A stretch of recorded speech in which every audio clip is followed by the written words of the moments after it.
conservation of energy. What is conservation of energy, may I ask? Well, the first theory tells us that energy cannot be created nor destroyed in a controlled system. That means it can only go from kinetic to potential or potential to kinetic. In this problem, we're starting with a potential energy at the very top, and we want to find what Jerry's velocity would be at the bottom of the ramp. We're going to do this with the first theory of conservation of energy. It tells us the total amount of energy is equal to the kinetic amount of energy plus the potential of energy. We know that the total amount of energy, kinetic energy, equals 1/2 mv squared, and the potential energy is just mass times gravity times height. I'm doing it a little slant, but we're going to roll with it. Well, we got our information over here. We can plug and chug.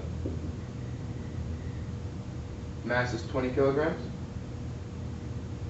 Velocity, we don't know velocity. Well, wait a second. We're at the top, so we know it's 0.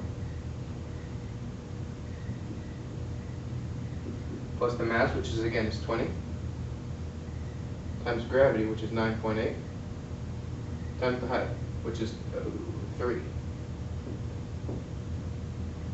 This we know will all cancel because of the 0. And this, well, this comes to be about 588 joules. But now we got to worry about the friction. And we're given here friction is 3 newtons going in the opposite direction of which Jerry is sliding down. And we know the total, to find the total amount of friction, it's the friction force times the distance, and the distance is 4 meters. So it'll just be 3 times 4, which hopefully is 12. Now to find the total amount of energy, including friction, we're going to take the total amount of energy minus the friction force, which is 588 minus 12, which last time I checked was roughly 576. And that's the... Now to continue the problem that Robert was doing earlier, now we essentially want to find the Jerry's speed at the bottom of the slide. Now we found earlier that the total energy was 576 joules.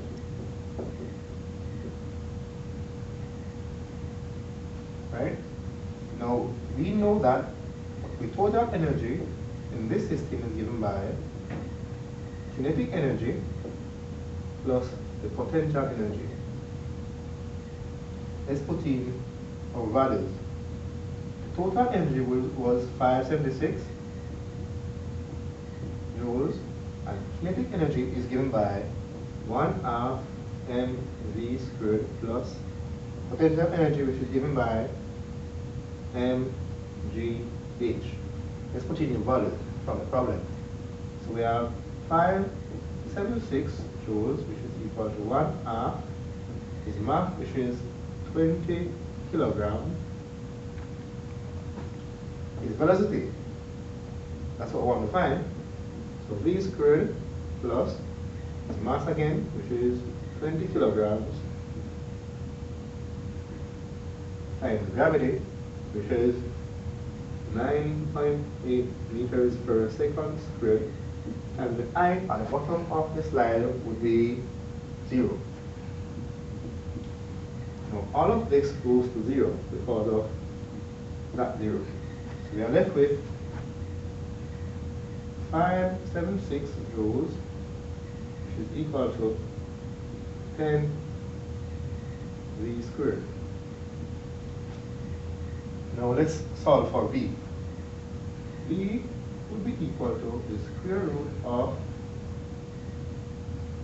7.6.